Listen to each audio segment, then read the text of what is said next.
महाभारत भागवत गीता ना, ये एक तरीके से लाइफ लेसन है। बहुत सीख है, बहुत बड़ी। बहुत लोगों को ये पता नहीं होगा कि पांडवों को नर्क मिला था। महाभारत जब खत्म हुई तो पांडवों को नर्क मिला था, कौरवों को स्वर्ग मिला था। अब आप बोलेंगे सर कौरवों को स्वर्ग मिला था, ऐसा कैसे हो गया? इतना कुछ उन्होंने किया भाई। महाभारत एक धर्म युद्ध है। भगवान कृष्ण, भगवान तो अच्छाई का ही साथ देते हैं ना, तो फिर पांडवों को नर्क क्यों मिला? बने रहिए मेरे साथ, मैं आपको इसमें बताता हूं और एक बहुत बड़ी सीख दूंगा। लास्ट में इतना जबरदस्त मॉरल आपको मिलेगा ना, आंखें खुल जाएंगी आप। और लेक्चर को आखिरी तक देखिएगा। देखिए, महाभारत एक धर्म युद्ध था, आपको पता ही है। और जब महाभारत खत्म हुई, कौरव और पांडव, ये बेसिकली सही और गलत की लड़ाई थी। बहुत सारी स्टोरीज है, कहानियां हैं। भगवान कृष्ण अर्जुन के सारथी थे, पांडवों के साथ थे। आपको पता है कि जब ये चॉइस थी, कृष्ण ने चॉइस दी थी। मतलब जब इधर अर्जुन थे और इधर दुर्योधन था, तो दोनों ही गए कृष्ण के पास और उन्होंने बोला कि आप हमारे साथ, मतलब दोनों कन्विंस करना चाहते थे भगवान कृष्ण को कि आप हमारे साथ आ जाए। तो भगवान कृष्ण ने दुर्योधन को बोला, बहुत लंबी चौड़ी कहानी है, मैं थोड़ा सा आपको बताऊंगा जब मैं भागवत गीता पे पूरा लेक्चर लूंगा। तो भगवान कृष्ण ने ये बोला दुर्योधन से और अर्जुन से, दोनों को ये चॉइस दी। हालांकि पहले दुर्योधन को ही मिली थी। तो दोनों को ही ये चॉइस थी कि देखो, मैं युद्ध में हथियार नहीं उठाऊंगा, है ना, और मैं कुछ नहीं, मैं सिर्फ सारथी रहूंगा, गाइड करूंगा बस, और कुछ मेरा रोल होगा नहीं युद्ध में। और ऑन दी अदर हैंड, एक तरफ मेरी बहुत बड़ी सेना है, वो सेना का आप यूज कर सकते हो, बहुत बड़ी, मतलब भयानक सेना है। तो देख लो क्या चुनना है। मुझे चुनना है कि मेरी वेल्थ, मेरी सेना जो आपका साथ देगी इस युद्ध में। दुर्योधन ने भगवान कृष्ण की सेना चुनी और अर्जुन ने भगवान कृष्ण को स्वयं चुना। अब इससे बहुत बड़ी सीख ये मिलती है कि हमेशा वैल्यू के ऊपर जाओ, कि कौन कितना ज्यादा वैल्यू आपको दे रहा है। भले ही वो आपका डायरेक्टली साथ ना दे, इनडायरेक्ट भी अगर बहुत ज्यादा फायदा मिल रहा है तो बेटा उसके ऊपर जाओ। मेटीरियलिस्टिक वर्ल्ड को इतना ज्यादा महत्व नहीं देना चाहिए। एनीवे, तो हुआ क्या कि यहां पे जब महाभारत खत्म हुई, धर्म युद्ध खत्म हुआ, तो धर्म स्थापित हुआ। तो अब पांडवों ने 36 साल तक रूल किया। हस्तिनापुर के रूलर थे, लोग बड़ा प्यार करते थे उनसे। कौरवों को खत्म किया। अब हम ये देखते हैं कि परीक्षित परीक्षित जो था, अभिमन्यु का बेटा था, अर्जुन का पोता था। तो परीक्षित जो था, ऐसा बोलते हैं कि परीक्षित के बाद ही फिर मतलब कलयुग शुरू हो गया। कलयुग की शुरुआत ही वहां से होती है। तो परीक्षित को अपना पूरा राजपाट सौंप के वो स्वर्ग की ओर चले गए। ये अब सही वक्त है, वनप्रस्थ की ओर हमको चलना चाहिए। और अब हमने अपना पूरा काम जो है वो पूरा कर लिया है। कहते हैं ना कि जब आप आदमी का समय पूरा हो जाता है तो लास्ट में खाली भगवान का ही जप करता है ताकि उसको स्वर्ग मिले। लेकिन स्वर्ग नर्क दोस्तों क्या है? ये सिर्फ कर्म है। आपके कर्म, ये साइंटिफिक है पूरा का पूरा। जैसे कर्म होंगे ना, कर्म और धर्म आपने जैसा किया है, जिंदगी भर सबको परेशान किया है, और आप सोच रहे हैं कि हम बहुत बढ़िया, हमारा आखिरी में सब कुछ रहेगा, तो ऐसा होता नहीं है, ऐसा चलता नहीं है। यूनिवर्स का लॉ ही नहीं है ऐसा। और महाभारत यूनिवर्स को ही समझाता है कि यूनिवर्स कैसे काम करता है, भागवत गीता भी। तो हुआ क्या कि जो हम ये देखते हैं कि जब पांडव ने अपना पूरा राजपाट खत्म किया, उसके बाद फिर उन्होंने बोला कि परीक्षित को अब हम राजपाट सौंप के स्वर्ग की ओर जाते हैं। तो स्वर्ग की ओर गए कौन? पांडव। पांडव कौन? सबसे बड़े युधिष्ठिर, भीम, अर्जुन, सहदेव, नकुल और उनके साथ उनकी पत्नी द्रौपदी, है ना। तो अब हम ये देखते हैं कि 36 साल तक पूरा रूल किया और उसके बाद मेरू माउंटेन थी, वहां पे चले गए। स्वर्ग लोग, स्वर्ग की जो सीढ़ी है ना, वहां पे गई है कि अब हमको स्वर्ग की प्राप्ति होगी। पांचों लोग गए, साथ में उनके साथ कुत्ता भी हो लिया। हालांकि इस कुत्ते को, कुत्ते की स्टोरी अलग है, उसको मैं अलग लेक्चर में सब कवर करूंगा। कि कुत्ते को कोई वो नहीं था, मतलब कोई पहचानता नहीं था। मतलब ऐसा नहीं है कि कुत्ता पाला था, वो अपने आप साथ हो लिया। तो ये टोटल 7 लोग थे, 5 पांडव, द्रौपदी और आपका कुत्ता। तो अब शुरू होती है ट्रेकिंग। बहुत ही स्टीप माउंटेन है, मतलब 90, आप देख सकते हैं ना, इस तरीके की माउंटेन थी। मेरू जो है वो बहुत ही स्टीप। तो द्रौपदी जो है वो गिर गई। सबसे पहले जो जिनका जिनका देहांत हुआ वो थी द्रौपदी। द्रौपदी नीचे गिर गई और जब ऐसा हुआ, आप देख सकते हैं ये सीन डिपिक्ट किया गया है, जब ऐसा हुआ तो सब लोग बहुत परेशान कि अरे ये क्यों गिरी, इसको तो हमारे साथ स्वर्ग में जाना था, है ना। तो इसीलिए, लेकिन आपको बता दूं कि द्रौपदी जब गिरी तो बिल्कुल शांत थी, कोई चिल्लाया नहीं। देखिए युधिष्ठिर जो है ना वो धर्मराज थे, सच्चाई का साथ देते थे, तो युधिष्ठिर हमेशा बैलेंस रहते थे।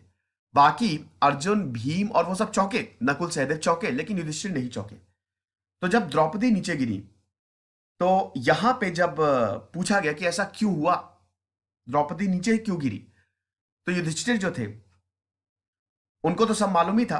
तो एक्सप्लेनेशन ये है, बहुत सारे रीजन है लेकिन उसमें एक सबसे बड़ा रीजन ये है कि द्रौपदी जो है, जब द्रौपदी की पांडवों से शादी हुई तो पांचों पतियों को उनको इक्वली प्यार करना था, लेकिन अर्जुन के लिए, अर्जुन के लिए सबसे ज्यादा प्यार था।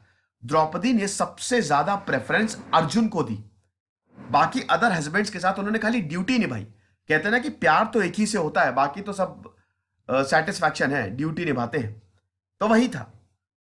तो अर्जुन से सबसे ज्यादा उन्होंने प्यार किया, लेकिन ये इनके धर्म का हिस्सा नहीं था। धर्म के हिसाब से इनका धर्म क्या था कि पांचों पतियों को ये इक्वली प्यार करे। साथ ही साथ जब इनको पता चला कि कर्ण भी पांडवों के ही भाई हैं, मैं आपको बता दूं कि मेरे सभी के ही फेवरेट कैरेक्टर, मेरे फेवरेट कैरेक्टर महाभारत में कर्ण है। उनका कैरेक्टर ही इस तरीके से है कि वो सबसे महान अपने आप ही हो जाते हैं। तो कर्ण जो है, जब उनको पता चला कि कर्ण भी कुंती पुत्र हैं, तो थोड़ा उनका झुकाव उनकी तरफ भी हो गया कि हम, मैं उनको क्यों नहीं हो, मतलब मैं उनकी क्यों नहीं हो सकती द्रौपदी में, को ये ख्याल आने लगे। तो इसलिए द्रौपदी जो है वो मरी सबसे पहले। उसके बाद हम ये देखते हैं कि पांचों भाइयों में से जो सबसे छोटे हैं सहदेव, सहदेव गिरे। सहदेव बहुत ही ज्यादा नॉलेजेबल थे। ये एक्सप्लेनेशन दिया युधिष्ठिर ने, ये बताया जाता है कि सहदेव बहुत ज्यादा नॉलेजेबल थे, हद से ज्यादा सेल्फ सेटिस्फाइड थे, हद से ज्यादा self satisfied. He was actually a smug about his knowledge, कि वो इतना ज्यादा, उनको ज्यादातर चीजें पता रहती थी, वो बहुत ही ज्यादा, मतलब एक तरीके से इम्परफेक्ट, ठीक है, अपनी नॉलेज, मतलब वो इतना ज्यादा, उनको ऐसा होता है ना कि आप समझ नहीं पा रहे। मैं आपको बताता हूं कि आप कुछ सीखने की कोशिश नहीं करते हैं, आपको लगता है कि आप घमंड में आ गए कि मुझे सब पता है, ऐसा था। तो इसीलिए सहदेव, फिर आए नकुल। नकुल इम्परफेक्ट इसलिए थे क्योंकि वो थोड़े एरोगेंट थे। नकुल मरे उसके बाद, वो एरोगेंट बहुत ज्यादा थे, और वो ऐसा बोला जाता था ना कि नकुल जो है वो बहुत ही खूबसूरत थे, दुनिया के सबसे खूबसूरत जो थे वो नकुल थे। तो वो अपने लुक्स को लेके इतना ज्यादा एरोगेंट थे कि अपने से ज्यादा किसी को खूबसूरत ही नहीं समझते थे, वो गिरे। उसके बाद अर्जुन। अब अर्जुन यहां पे बड़ा इंपॉर्टेंट कैरेक्टर है, महाभारत में सबसे मेन कैरेक्टर है अर्जुन। भागवत गीता भी अर्जुन के ही अराउंड रिवॉल्व करती है। अर्जुन को मैं बाद में बताता हूं, मतलब इसके बाद तो अर्जुन गिरे, लेकिन फिर भीम गिरे। भीम इसलिए इम्परफेक्ट थे क्योंकि he was actually a glutton, हद से ज्यादा खाते थे, इतना ज्यादा खाते थे, इतना मतलब कहीं पे मिल जाए खाना शुरू कर दिया। प्लस भीम जो थे, एक और चीज थी, वो दूसरों की मुसीबतों से खुशी लेते थे। जैसे कोई दुखी होता था, ठीक है, तो ऐसा उनका था, इस तरीके की सिचुएशन कि उनको अच्छा लगता था, ठीक है, वो चाहते थे कि एकदम चीर फाड़ दे। जब दुर्योधन को भी मारे तो इतना बुरा मारे कि गए काम से। तो इसलिए फिर ये, हालांकि सेकंड पे थे जो मरे, अर्जुन जब मरे, अर्जुन का बहुत बेहतरीन रीजन दिया जाता है। अर्जुन इसलिए मरे क्योंकि वो सबसे जलते थे, मतलब एक तरीके से, सबसे नहीं, मतलब एक तरीके से थोड़ी सी जेलसी की भावना थी। कंपटीशन उनको ज्यादा पसंद नहीं था। उनको लगता था कि वो दुनिया के सबसे बेहतरीन तीरंदाज है, आर्चर है, उनसे अच्छा धनुष बाण कोई चलाता ही नहीं है। और अगर उनसे अच्छा कोई मिल गया, जैसे कर्ण, कर्ण अर्जुन से महान ही माने जाते हैं, ठीक है। और एकलव्य, एकलव्य को अगर प्रॉपर ट्रेनिंग दी जाती तो एकलव्य बहुत महान हो जाते। लेकिन आपको पता ही है कि जो कमिटमेंट किया था द्रोणाचार्य ने, वो अर्जुन के साथ किया था, इसीलिए उनका अंगूठा जो है ना, राइट हैंड का अंगूठा, भाई उसी से तो आप अंगूठे का ही तो वही मांग लिया था। एकलव्य का भी बहुत बड़ा रोल है, मतलब आज भी हम एकलव्य को याद करते हैं। तो अर्जुन जो थे वो हमेशा इनसिक्योर रहते थे, कहीं ऐसा ना हो कि मुझसे बेहतरीन तीरंदाज आ जाए, तो परेशान में ही रहते थे। और अगर कोई आ जाता था तो कुछ ना कुछ करते थे वो, है ना। तो इसलिए सिर्फ युधिष्ठिर ही ऐसे थे, हालांकि युधिष्ठिर में भी फ्लॉ था, वो भी हम आपको बताते हैं। युधिष्ठिर ऐसे थे जो स्वर्ग की सीढ़ियों तक पहुंचे। और तो युधिष्ठिर और उनका कुत्ता, तो जब युधिष्ठिर पहुंचे देवलोक में, तो देवराजेंद्र आए, देवलोक के कर्ता धर्ता इंद्र, इंद्र आए। तो इंद्र जब युधिष्ठिर से मिले बहुत अच्छे गर्मजोशी से स्वागत किया। तो जब युधिष्ठिर इंद्र की असेंबली में गए तो युधिष्ठिर का मूड खराब। लॉर्ड देखिए, ये जो है ना, इनका रथ था, इनको लेने आए थे, ठीक है, देवलोक में। अब युधिष्ठिर जब स्वर्ग में गए और जब असेंबली में गए तो मूड खराब है युधिष्ठिर का। युधिष्ठिर क्या देख रहे हैं? कौरव सब बैठे हुए हैं, सबके सब कौरव। सबसे पहले युधिष्ठिर बैठा हुआ है, बहुत ही एरोगेंस जैसा हमेशा उसमें था। दुशासन उसके बगल में बैठा हो, शकुनी बैठे हुए हैं, सारे भाई 100 के 100 भाई बैठे हैं। मूड खराब हो गया यहां पे। दुर्योधन, भीष्म, द्रोणाचार्य, सबके सब। वो उनको लगा, युधिष्ठिर को लगा कि यहां पे युधिष्ठिर जैसे ही अंदर गए तो सबसे पहले उन्होंने बोला कि मेरे भाई भाई कहाँ है और मेरी पत्नी कहाँ है। तो भाई पत्नी कहीं मिली ही नहीं। इंद्र ने बोला, अरे यार रुको, अभी पहले थोड़ा सा एक टूर मार लो। फिर इंद्र टालने की कोशिश कर रहे थे, लेकिन युधिष्ठिर ने बोला, नहीं, मुझे वही उन्हीं को ही देखना है। तो जब उन्होंने देखा दुर्योधन को और कौरवों को तो उनका मूड को गुस्सा आ गया वो कि ये क्या है, मेरे रिश्तेदार कहाँ हैं? कर्ण भी नहीं थे, आपको बता दूं, मेरे रिश्तेदार कहाँ हैं? तब उसके बाद क्या हुआ कि यहां पे एक्सप्लेन किया गया, देखो बेटा, सब कुछ कर्म पे निर्भर करता है।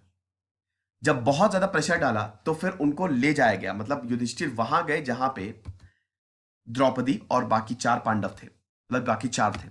वो जगह थी नर्क। तो युधिष्ठिर को पहले नर्क में ले जाया गया, और बहुत ही खतरनाक नर्क का मतलब जिस तरीके से डिस्क्रिप्शन दिया है, महाभारत का कुरुक्षेत्र में युद्ध हुआ तो उससे भी खतरनाक। और वहां पे उनको टॉर्चर किया जा रहा था। तो युधिष्ठिर ने एक्सप्लेनेशन मांगा। तो यहां पे इंद्र आए, इंद्र प्रकट हुए और एक्सप्लेन किया कि देखो यार, ऐसा है, ये सब धर्म और कर्म पे डिपेंड करता है, ठीक है। कर्म कैसे थे वो आपको अभी मैंने आपको बता दिया, ठीक है, किस क्या उसमें सबसे बड़ा दिक्कत था। कर्म का जो हिसाब किताब है, जैसे एक अकाउंटेंट होता है ना बैंक में, तो कर्म का हिसाब किताब चित्रगुप्त रखता है। और आपको पता ही है कि लॉर्ड यम जो है, यमराज, वो गॉड ऑफ डेथ माने जाते हैं। तो यमराज ने युधिष्ठिर को यह बताया, मैंने शायद इंद्र बोल दिया था, आई एम सॉरी, कि जो कौरव की मृत्यु हुई ना, वो एज अ वॉरियर हुई, और they died on the battlefield. Kaurava चाहते तो पीछे हट सकते थे, लेकिन एक भी कौरव पीछे नहीं हटा। जो उन्होंने बोला उस पे अड़िग रहे वो, शुरू से लेकर आखिरी तक, स्पेशली दुर्योधन। इनफैक्ट जब दुर्योधन को यह तक पता था कि हम युद्ध हार गए हैं, मेरे सारे भाई मर गए हैं, उसके बावजूद दुर्योधन पीछे नहीं हटा, उसने समझौता नहीं किया। मतलब अपने पथ पे वो अड़िग था, वो इतना ज्यादा डिटरमिन्ड था। दे डाइड ऑन द बैटलफील्ड, इसीलिए इनकी क्रेडिट और मेरिट बहुत ही ज्यादा है। और जो भी डेट्स हैं वो सब हमने वाइप आउट कर दिए हैं। तो ये हुआ। तो इसकी सबसे बड़ी मॉरल ये है कि अगर आप अपने पथ पे हैं, कोई भी काम कर रहे हैं, अगर वो दृढ़ता से आप कर रहे हैं और डिटरमिन्ड है, तो यकीन मानिए कि भगवान भी आपका साथ देते हैं। तो यही बोला जाता है। हालांकि देखिए, बहुत different version of the stories है, मैं आपको मोस्ट एक्सेप्टेड बता रहा हूं। और भी वर्जन है। एक वर्जन ये कहता है कि शायद युधिष्ठिर और कौरव में कभी युद्ध हुआ ही नहीं, बट मोस्ट एक्सेप्टेड यही है। और कुत्ते की कहानी मैं आपको बताऊं अगले लेक्चर में। तो यही बोला गया कि तो मतलब मॉरल ऑफ द स्टोरी यही है कि अच्छा बुरा कुछ है ही नहीं। जरूरी नहीं है कि कोई इंसान अगर आपके लिए बहुत बुरा हो, वो दूसरों के लिए भी बुरा हो सकता है वो दूसरों के लिए बहुत अच्छा हो। एक और वर्जन ये दिया जाता है कि कौरवों से उनकी पब्लिक बहुत बढ़िया थी। कौरव जिस तरीके से रूल करते थे, पब्लिक बहुत खुश थी उनसे। जरूरी थोड़ी ना कि आपके साथ उन्होंने बुरा किया तो सबके साथ उन्होंने बुरा किया।